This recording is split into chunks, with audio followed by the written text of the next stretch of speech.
Hi, I'm BrendaEM. I wrote an Arduino sketch called RDL, and RDL stands for Rotary Division Linear, or its three modes of operation. Basically, in a nutshell, what it is and what it does is it controls stepper motors from a serial command line through the Arduino IDE or a cell phone or something like that. And it has a lot of code snippets that might be useful otherwise. And the problem it solves is I have a whole bunch of different stepper motors and I have a few harmonic drives. I have two completely different types of drivers, different gear drives and stuff like that. And I'm like, how am I going to test all these motors? How fast will they go? How strong are they? And I started out writing a sketch for basically each one, and I noticed it's kind of a pain to keep on uploading the thing. And I wish it was a more interactive way to basically communicate with the driver and the motor. And so that's what it's all about. For this demo, I wanted to use hardware that people would likely have laying around. And I've got a two-phase stepper motor, and this is NEMA 15, and it's about 1.5 inches square. And these are commonly available. They're probably down to 10 or 15 bucks. The stepper motor is being driven by an Allegro A4988 driver on a Palulu breakout board. And this is being powered by 12 volts supplied by an old computer hard drive power supply. It's a little external line lump, not a wall wart, but a line lump. I have a stiffening capacitor here, and this is 470 microfarad, and I don't think it has to be that big. I think actually if you go any bigger, you might blow out the power supply because this represents a short while it's being charged. I also have a little decoupling deglitching capacitor here, and that's I think it's 0.1 microfarad or 0.101 microfarad. I can't remember. Controlling it, I have an Arduino Micro, and I also have 3 push buttons here. This push button simulates an emergency stop, and these two push buttons simulate stops, both left and right. And I have these in pull-down configuration, and they're wired into plus and minus 5 volts into the signal wires to the Arduino. I also have a joystick mounted, and these it's on a little breakout, and these are about $5 now, and they might even be cheaper. I found one locally for $5. Way back when I paid about $7 for this one, way back when. And it has plus and minus 5 volts and another signal wire hooked up to the Arduino. I also have 2 little LEDs, and these show step and direction in this case. And those are hooked up through 1K ohm resistors.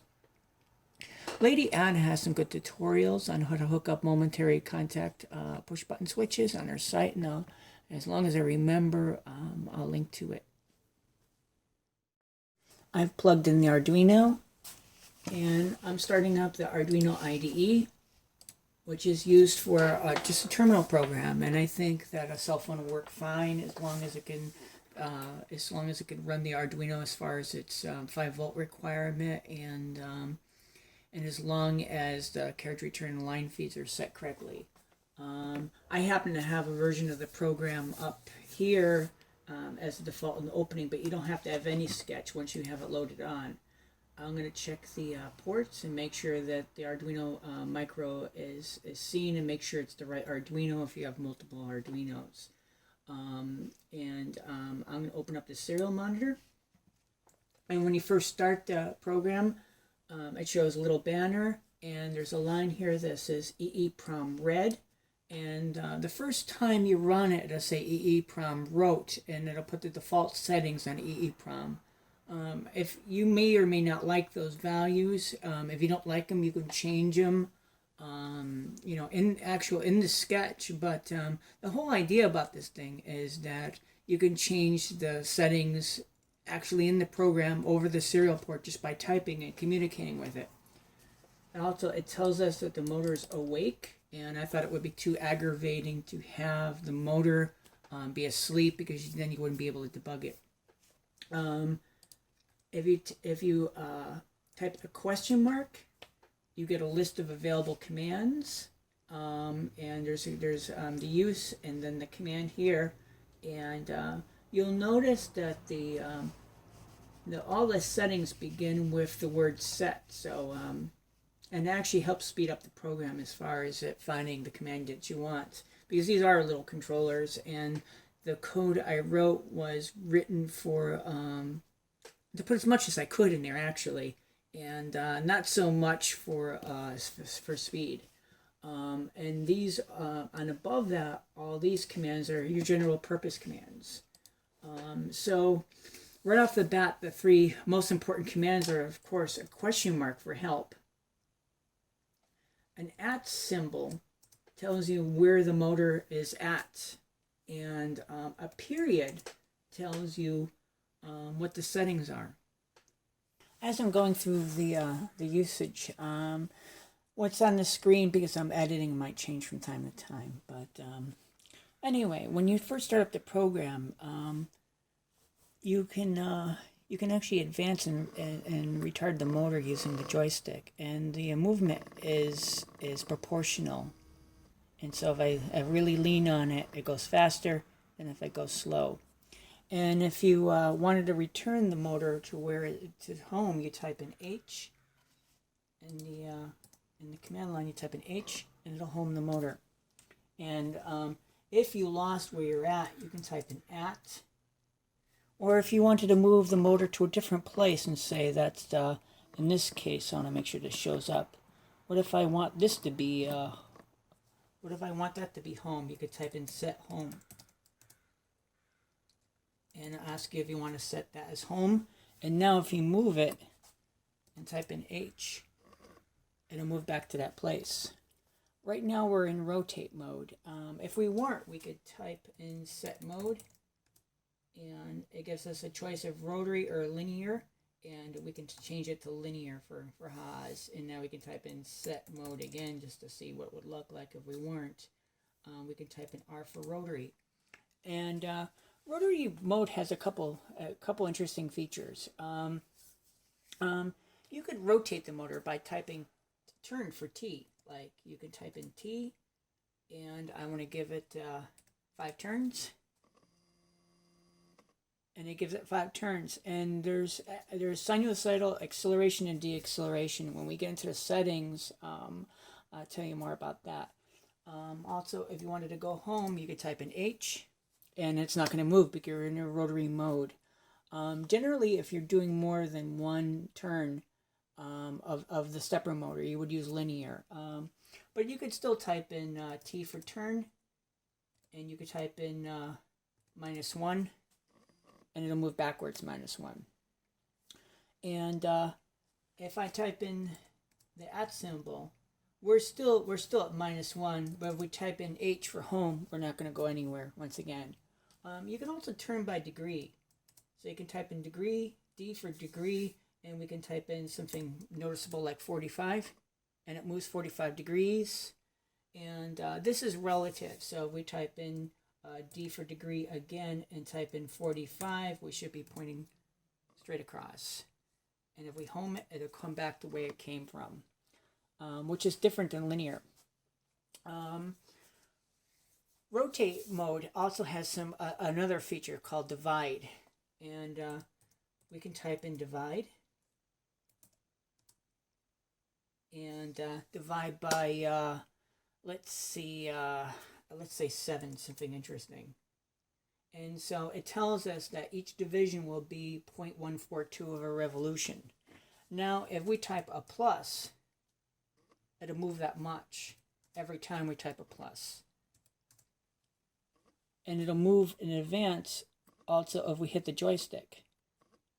And it'll also go back if we hit the joystick going back the other way, or if we type in minus. And if we want to pick a particular division, such as 5, we can type in the slash and type in 5, and then advance or retard to that location. And once again, if we want to go home, we can type H for home.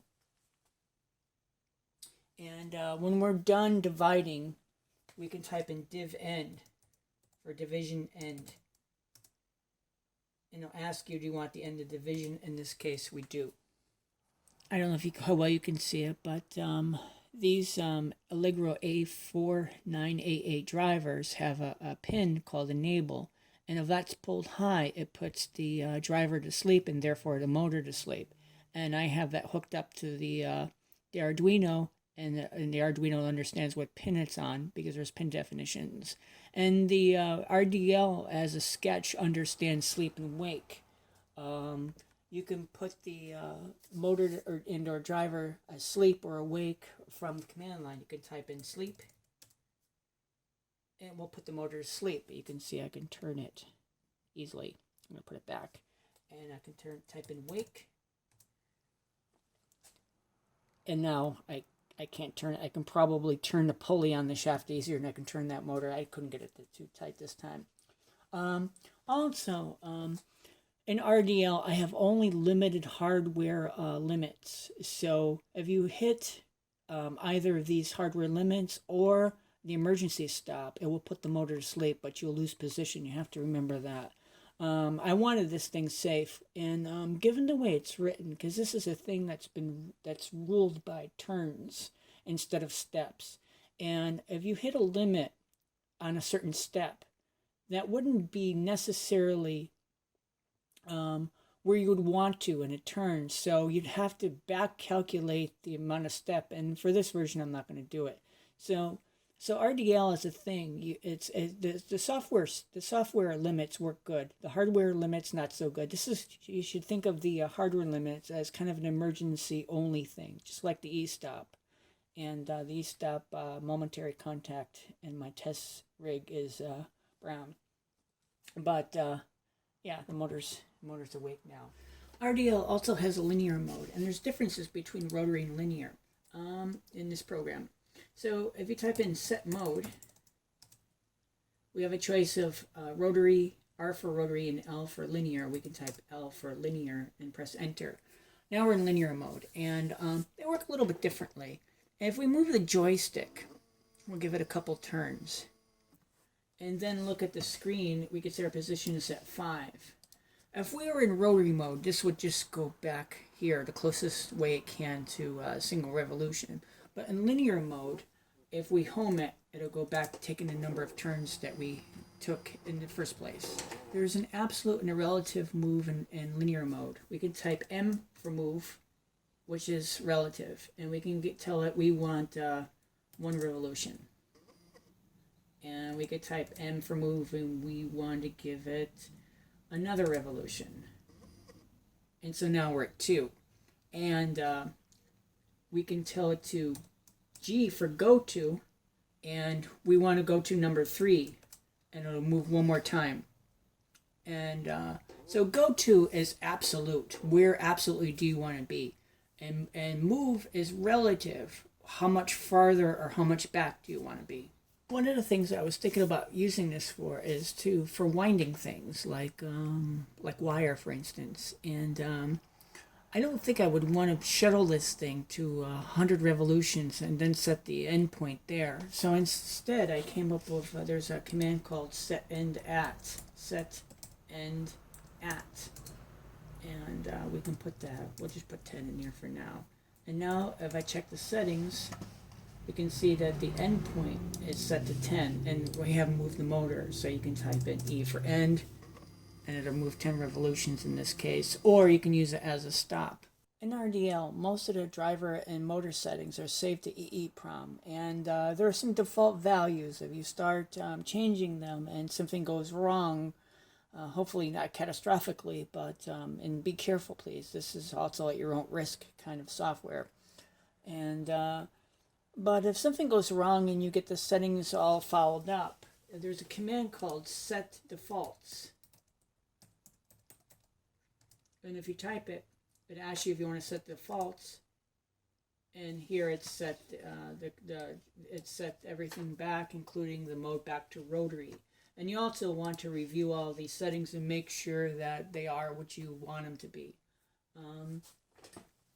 One of the first settings you're likely to change is is what I call the pulse width and delay. And I had to come up with some names for these things. I don't know if these are official names, but as far as RDL is concerned, when you send pulses to a stepper motor, it sends out a little pulse train like this. And if you blew this up, this would be, in this case, at 0 volts, and this would be, at this case, roughly 5 volts. And as far as RDL is concerned, this pulse, this length, I should say, is what I consider pulse width. It's the width of the pulse that goes between the Arduino and the stepper driver. And generally in this program, I keep this timing the same through the whole program. Basically, I set this once and I forget it.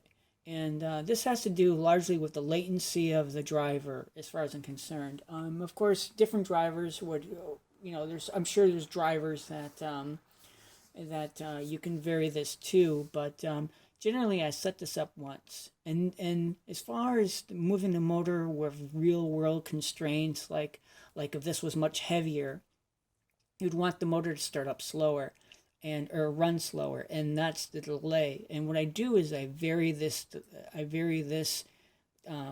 this period of time between each pulse. And you can do that with you can set the delay by typing in set delay, and right now it's set to 1,000, and these are microseconds. And the Arduino actually has little issues with microseconds, how it's programmed. I think they wanted speed over accuracy, and you have to be careful of that too.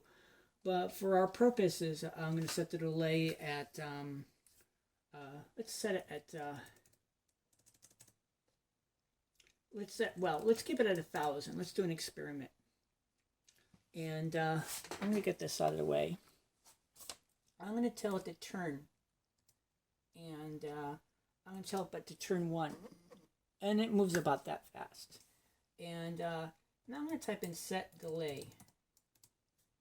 And I'm going to set the delay at 5,000. Which is 5 milliseconds between steps. And now if I tell it to turn, it should be much slower. Like so. And if I really screwed this up, I can type, once again, set defaults. And I'm going to type in yes. And once again, you have to make sure that defaults are not dangerous either. And you can also set the pulse width, which I usually leave the same as I said. Set pulse. And it tells you what it's right here, where it's normally set at, or what it's currently set at. And I could change this to maybe I can get away with 200. Let's see. And let's try turning 1. And I don't usually vary the pulse. Usually I vary the delay. So I set up the pulse once, the pulse width once. Or this value here. I set up this timing once, and then I vary this throughout the whole program, and using different functions and variables. And set.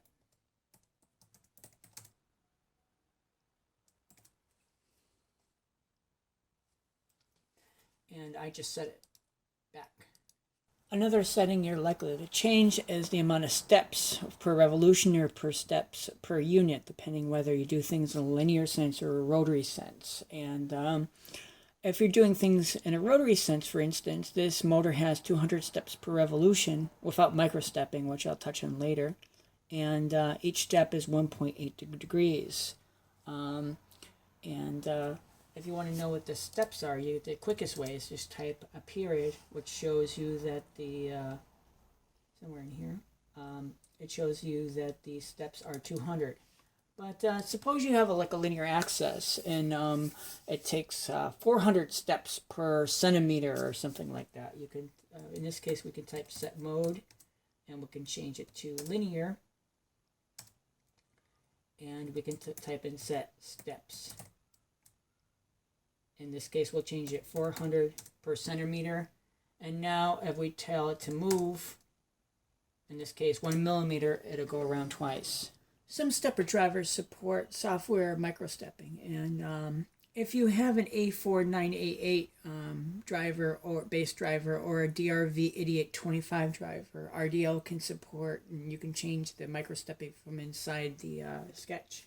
And if I type my settings here, you can see that the driver is set to A4988. If it wasn't, you could type in set driver, and this is the default, but I can just type in A4988, and I can verify that it wrote it, so it's probably good. And so now it's set up for the the common driver for 3D printers.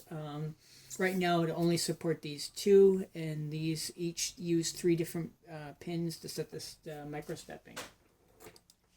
You can see that the steps are set to 200, but if I set microstepping, if I can spell it, if I type in set microstepping, and if I set it to 32, it won't work. But if I can set it to say 16, and now the microstepping's been set to 16x, so it's got to do 16 pulses or the Arduino has to do 16 pulses to get the motor to move one whole step. But when it's asking you here, there's an option that says microstepping scale steps, yes or no.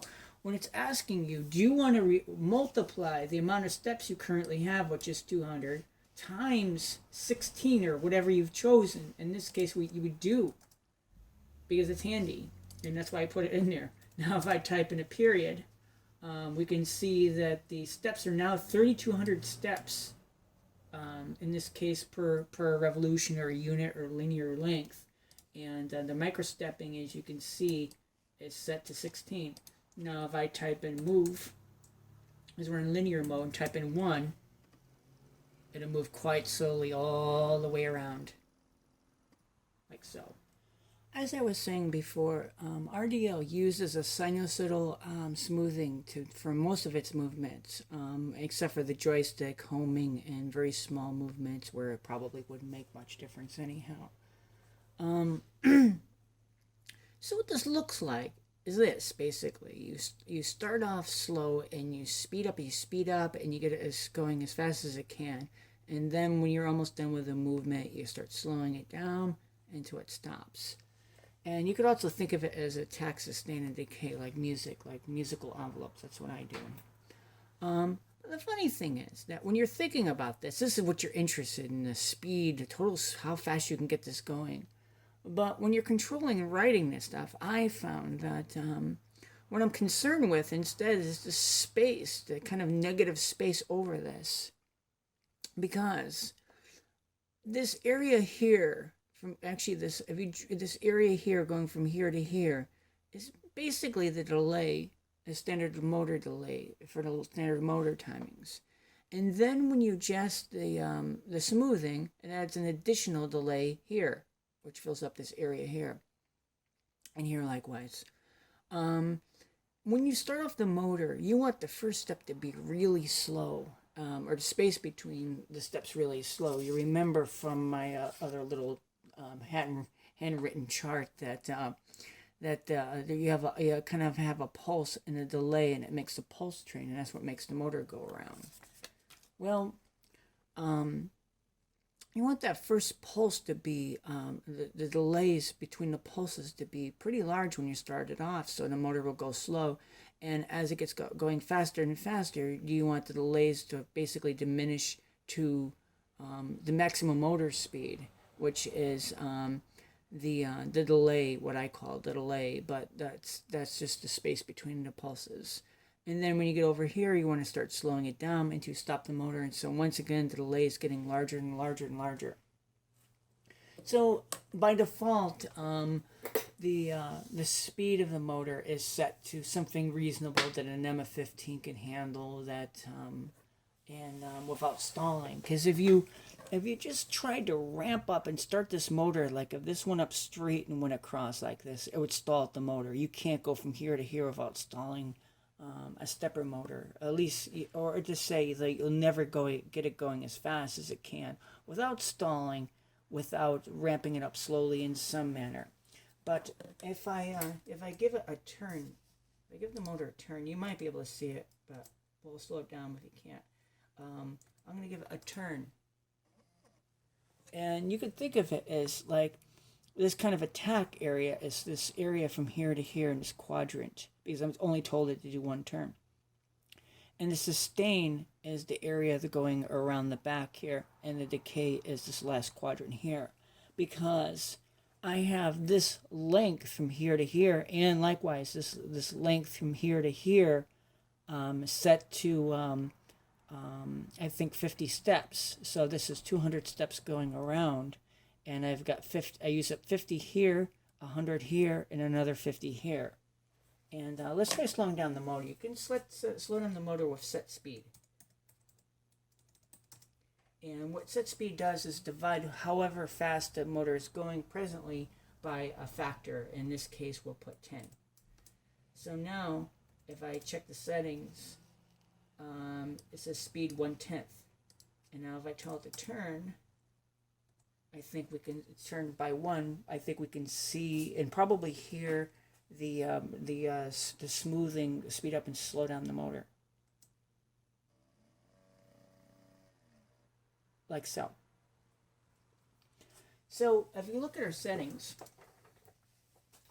there's two parameters or two settings for the smoothing. One is just the smoothing. So the smoothing parameter is the amount of microseconds you want to add on.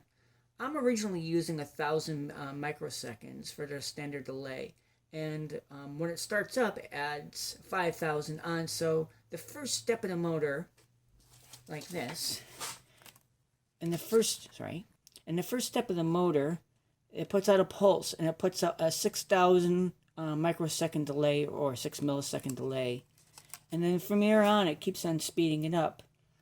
So that's the smoothing, and the smoothing steps in this case are 50 from here to here, and it's just used. RDL uses the same value for both from here to here to from here to here. It counts down here. If we want to accelerate a little faster, we'll put set smoothing, set smooth steps. We can change that to 25. And let's set the speed. Well, let's give this a shot. Let's see if we can turn it now.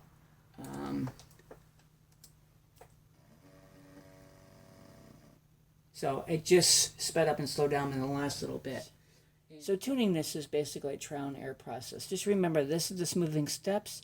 This is the additional amount of delay.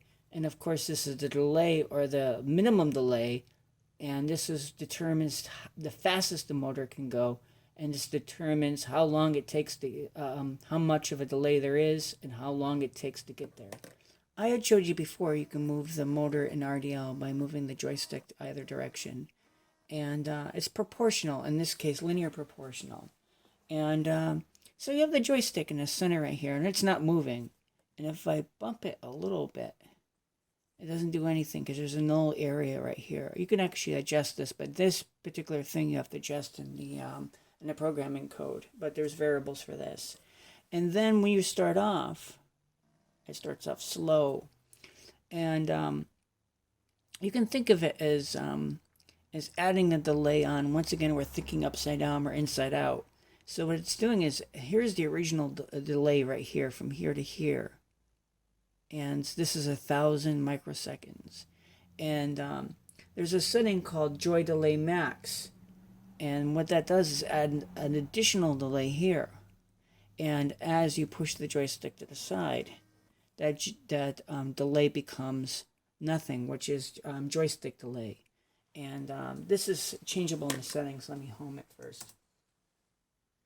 So if we look at the settings, we can see our two settings. One is joystick delay, which is the minimum amount it would add on to the original delay, and there's one here, joystick delay max, or joystick max delay, which is right here, which is how much it will slow up the joystick.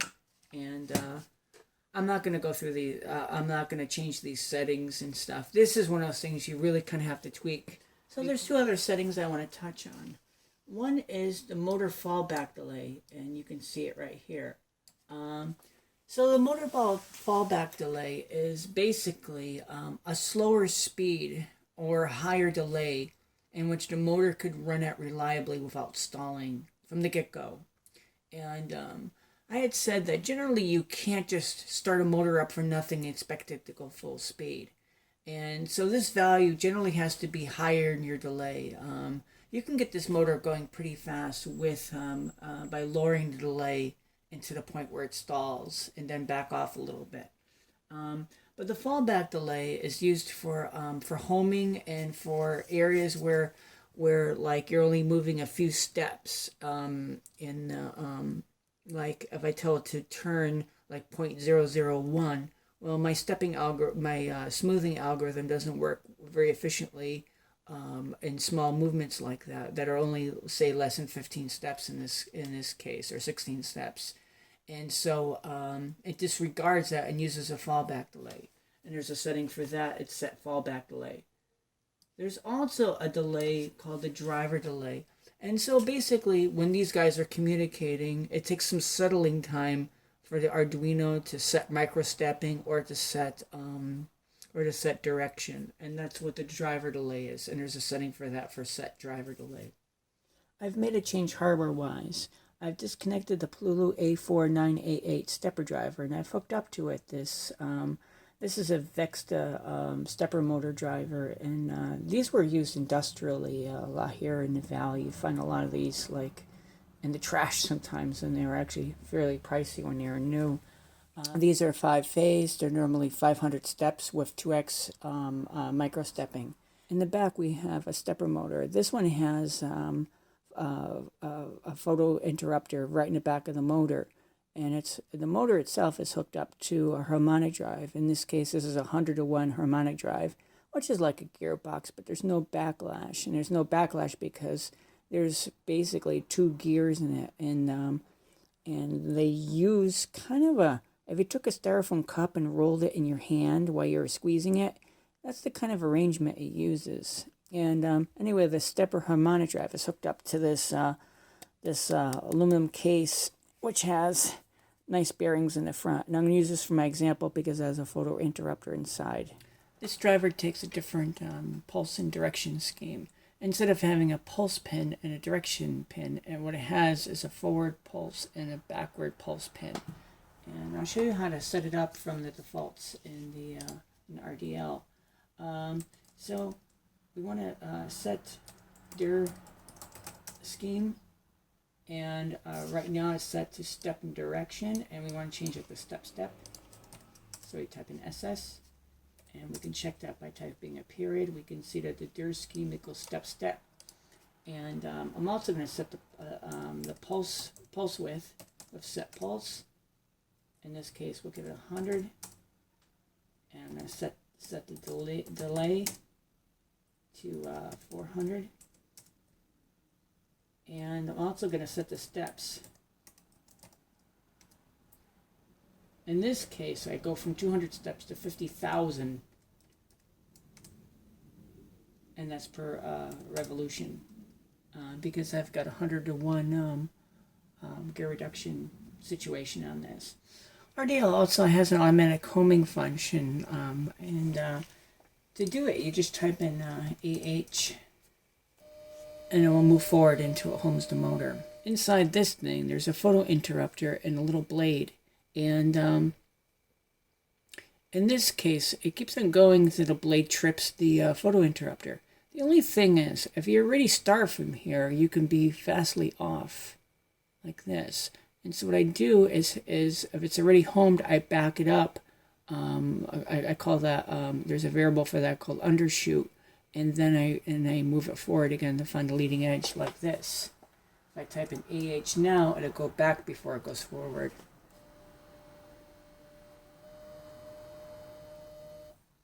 Like so.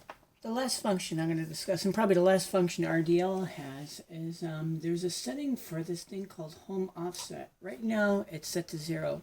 So when this thing is done homing, it'll home at 0 or right at the photo interrupter. But you might, at times, you might want to change that. Like, what if you mounted this and it was a little turned, it wasn't quite right. And you could type on set home offset.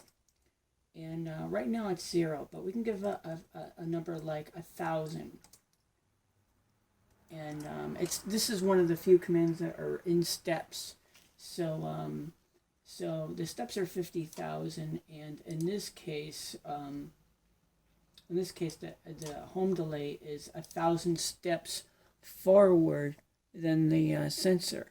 So and now if I typed in auto home, it'll probably go back, go forward until it finds the interrupter. Then it'll go just a little extra forward. So if I type in AH, it'll auto home, going back, finding the sensor, and now advancing to the offset like that. So this is about, we're going to wrap up this video. I think I'm going to post a video going through the code. I'm not the best programmer. And I use a lot of global variables in my programming, which will draw the ire of people. But I did stuff all this functionality into a little Arduino micro. And so that'll be the next video.